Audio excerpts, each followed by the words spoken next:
तुझे भरोसा नहीं ना, तो फिर जा अपने कमरे में जाकर देख। तेरे पलंग के नीचे तुझे तेरी माँ की हड्डियाँ मिलेंगी। प्रभात दौड़कर अपने कमरे में जाता है और अपने पलंग के नीचे देखता है। वहां पर सचमुच एक कंकाल पड़ा हुआ था और उसके शरीर पर जो कपड़े थे वो प्रभात की माँ के थे। क्या बात है, आज तो आप सुबह से ही बहुत बिजी हैं। ऐसा क्या लिख रहे हैं? बस एक फैमिली की कहानी लिख रहा था। जैसे हमारी फैमिली है ना, तुम, माँ और मैं, लेकिन थोड़े अलग तरीके से, क्योंकि ये कहानी हॉरर है और इसमें जो आदमी है ना, मैंने उसकी बीवी को मार दिया है। मतलब कहानी में ऐसा लिखा है। और जानती हो, उसके बाद जो बीवी है ना, वो एक बुरी आत्मा बन जाती है। क्या बेटा, इस तरह की डरावनी कहानियां क्यों लिखता है तू? जानता है ना, हम जो सोचते हैं, जो लिखते हैं, हमारा दिमाग पूरा दिन वैसा ही होता रहता है। माँ, परेशान होने वाली क्या बात है? राइटर हूँ मैं, मेरा तो काम है कहानियां लिखना। और वैसे भी ये सिर्फ एक कहानी है माँ, कोई सच नहीं है। उसके बाद कुछ दिन बीत जाते हैं। एक रात प्रभात को अपने ऑफिस से लौटने में देरी हो जाती है। रात के लगभग 12 बजे हुए थे। प्रभात जैसे ही अपने घर पहुंचता है, उसने देखा कि उसकी पत्नी दुर्गा डाइनिंग टेबल पर उसका इंतजार कर रही है। आ गए आप? कब से आपका इंतजार कर रही थी। देखिए ना, खाना भी ठंडा हो गया है। अरे दुर्गा, आज तुमने अपने इतने लंबे लंबे बालों को खोलकर क्यों रखा है? तुम तो हमेशा अपने बाल बांध कर रखती हो। वो क्या है ना प्रभात, जब इंसान अपनी जिंदगी से मुक्त हो जाता है ना, तो उसे दूसरे सारे बंधन खोल देने चाहिए। इसलिए मैंने अपने बालों के बंधन भी खोल दिए। ये तुम किस तरह की बातें कर रही हो? तुम ठीक तो हो? मैं बिल्कुल ठीक हूँ प्रभात। अच्छा चलो खाना खाओ। वो क्या है ना दुर्गा, मुझे भूख नहीं है। ऑफिस में कुछ खा लिया था। कोई बात नहीं, मैं तुम्हारे लिए एप्पल काट देती हूँ, एप्पल खा लो। नहीं दुर्गा, मुझे नहीं खाना है, मेरा मन नहीं है यार। तभी अचानक से दुर्गा अपने हाथ में एक बड़ा सा चाकू लेकर प्रभात पर हमला कर देती है। प्रभात अपने आप को बचाने की कोशिश करता है।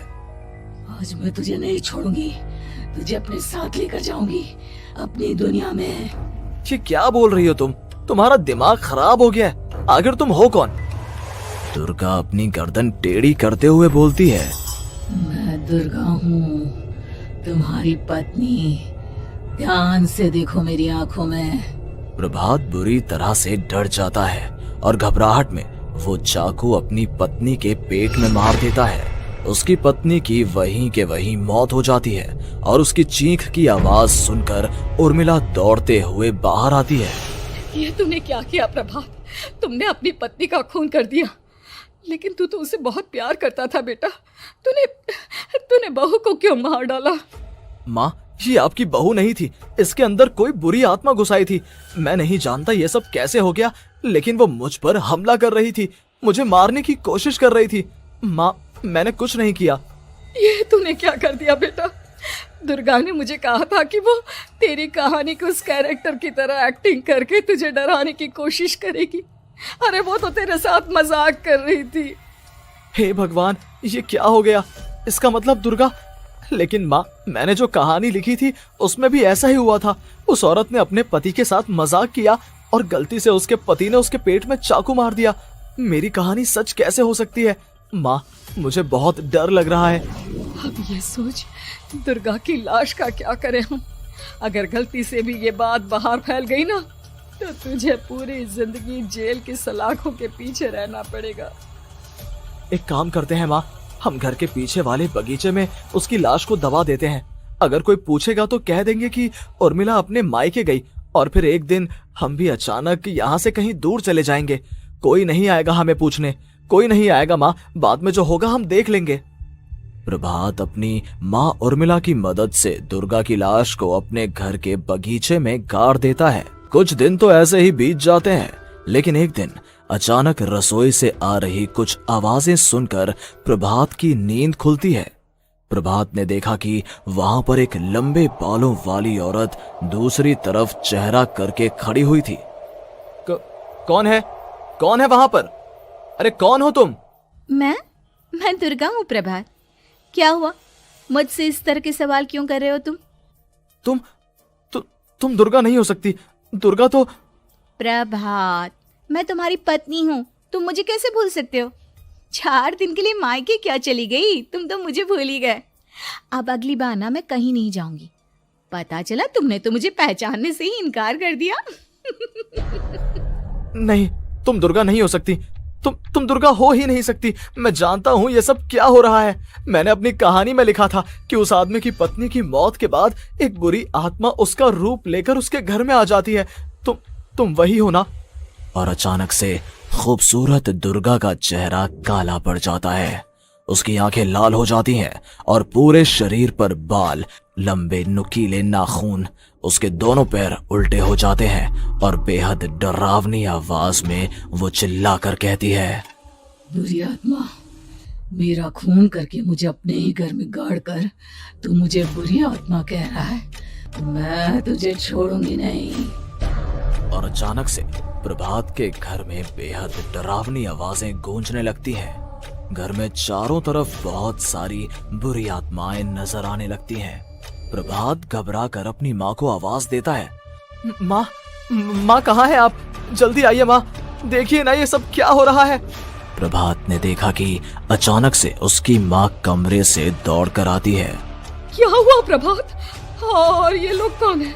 इन सब की गर्दन टेढ़ी क्यों है? इनके बाल खुले हुए। प्रभात, ये सब लोग तो मुझे मरे हुए नजर आ रहे हैं। हाँ माँ, ये सब लोग मरे हुए ही हैं और ये ठीक वैसा ही हो रहा है जैसा मेरी कहानी में हुआ था। लेकिन मेरी कहानी के हिसाब से तो आप भी। अचानक से उर्मिला का रूप बदल जाता है। वो भी एक डरावने साए की तरह बन जाती है और बेहद डरावनी आवाज में चिल्ला चिल्ला कर कहती है, मर गई तेरी माँ। जानता है, कल रात जब तू सो रहा था ना, तो मैंने उसके शरीर का सारा खून पी लिया। अब बस हड्डियां बची है उसके शरीर में। नहीं, ऐसा नहीं हो सकता, ऐसा बिल्कुल नहीं हो सकता। मेरी माँ नहीं मर सकती। तुझे भरोसा नहीं ना, तो फिर जा अपने कमरे में जाकर देख। तेरे पलंग के नीचे तुझे तेरी माँ की हड्डियां मिलेंगी। प्रभात दौड़कर अपने कमरे में जाता है और अपने पलंग के नीचे देखता है। वहां पर सचमुच एक कंकाल पड़ा हुआ था और उसके शरीर पर जो कपड़े थे वो प्रभात की माँ के थे। माँ, अब मुझे कुछ करना पड़ेगा।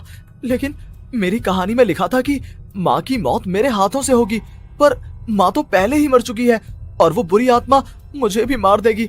नहीं नहीं, इससे पहले कि वो मुझे कुछ करे, मुझे उसका काम खत्म करना होगा। प्रभात अपने हाथ में बड़ा सा चाकू लेकर उस बुरी आत्मा पर हमला कर देता है जिसने प्रभात की माँ का रूप लिया हुआ था, और अगले ही पल वो नीचे गिर जाती है और उसके शरीर से खून बहने लगता है। ऐसा नहीं हो सकता, एक बुरी आत्मा के शरीर में तो खून होता ही नहीं है। तो क्या सच में मैंने अपनी माँ को मार दिया? लेकिन अभी कुछ देर पहले तो फिर वो कंकाल किसका है? और ये कौन है? मैं पागल हो जाऊंगा। और अपनी माँ की लाश, इसका मैं क्या करूं? लोग पूछेंगे तो मैं क्या जवाब दूंगा? तभी वहां पर दुर्गा का रूप लेकर जो आत्मा थी उसने प्रभात से कहा, गाड़ दे अपनी माँ को ले जाकर उसी जगह जहाँ तूने मेरा खून करके मुझे गाड़ दिया था। जा, चला जा। घबराया हुआ प्रभात पागलों की तरह अपनी माँ की लाश को लेकर बगीचे में गाड़ देता है। प्रभात की हालत पागलों जैसी हो जाती है। वो अपने आप को अपने घर में बंद कर लेता है। कहानी के हिसाब से तो आगे ये हुआ था कि कहानी लिखने वाले ने उन बुरी आत्माओं से डरकर आत्महत्या कर ली थी। तो क्या मैं भी मर जाऊंगा? क्या मैं भी आत्महत्या कर लूंगा? एक काम करता हूँ, मैं अपनी कहानी का अंत बदल देता हूँ। हाँ, ये मैंने पहले क्यों नहीं सोचा। मैं लिख दूंगा कि कहानी को लिखने वाला आत्महत्या नहीं करता, बल्कि कहीं दूर जाकर नए सिरे से अपनी जिंदगी शुरू करता है। यही सोचकर प्रभात ने अपनी लिखी हुई कहानी को बाहर निकाला और उसे पढ़ना शुरू किया। ये देखकर वो हैरान रह गया कि कहानी का क्लाइमैक्स तो किसी ने पहले ही बदल दिया था। ये क्या?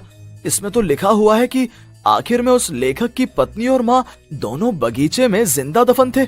बुरी आत्माओं ने उनको कैद करके रखा था और वो लेखक अपनी माँ और पत्नी दोनों को जिंदा बाहर निकाल लेता है। लेकिन लेकिन ये सब लिख किसने दिया?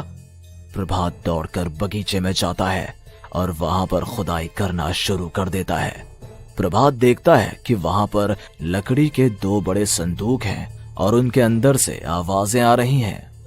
प्रभात, प्रभात बचा लो मुझे, अगर थोड़ी देर और हो गई तो वो मुझे छोड़ेगी नहीं। बेटा देखो, मैं इस बक्से के अंदर बंद हूँ, प्लीज मुझे बाहर निकालो, वो बुरी आत्मा किसी भी वक्त मुझे मार डालेगी। प्रभात वो दोनों बक्से बाहर निकालता है और अपनी पत्नी और माँ दोनों को आजाद करवा लेता है। लेकिन तभी वहां पर अचानक से एक बेहद डरावनी और खौफनाक दिखने वाली औरत आ जाती है। तुझे क्या लगा था इतनी आसानी से अपनी पत्नी और माँ को बचा लेगा? बस 5 मिनट और उसके बाद अमावस का चांद आसमान में आने ही वाला है। लेकिन तूने इन दोनों को बाहर निकाल लिया, अब तुझे मरना होगा। नहीं, मैं जानता हूँ मैं नहीं मरूंगा, और अब आगे क्या करना है ये भी मुझे पता है। प्रभात, ये बहुत खतरनाक है, हमें मार डालेगी। प्रभात, चलो यहाँ से। नहीं दुर्गा, अब मुझे अच्छी तरह से पता चल चुका है कि इस बुरी आत्मा से हम कैसे पीछा छुड़वा सकते हैं। और इतना कहकर प्रभात अपने हाथ में पकड़ी हुई सिंदूर की थैली उस बुरी आत्मा के ऊपर उछाल देता है। कुछ ही देर में वो जमीन पर गिरकर राख में बदल जाती है। ये सब क्या हो रहा था बेटा? ये सब तुम्हारी लिखी हुई इस कहानी की वजह से हुआ है ना? नहीं माँ, पहले मुझे भी ऐसा ही लगा, लेकिन बाद में पता चला कि बरसों पहले हमारे इस बगीचे की जमीन के अंदर किसी को जिंदा गाड़ दिया गया था और बस उसी औरत की आत्मा हमें परेशान कर रही थी। उसी ने मेरे शब्दों में जान डालकर उस कहानी को जिंदा कर दिया था। मुझे माफ कर दो प्रभात, मैंने आपकी कहानी के साथ छेड़छाड़ की थी और उसे बदल दिया था। माफी मांगने की जरूरत नहीं है दुर्गा, तुम्हारे उस बदलाव की वजह से ही आज हम सब जिंदा हैं, क्योंकि आखिर में कहानी में वो हुआ जो तुमने लिखा था।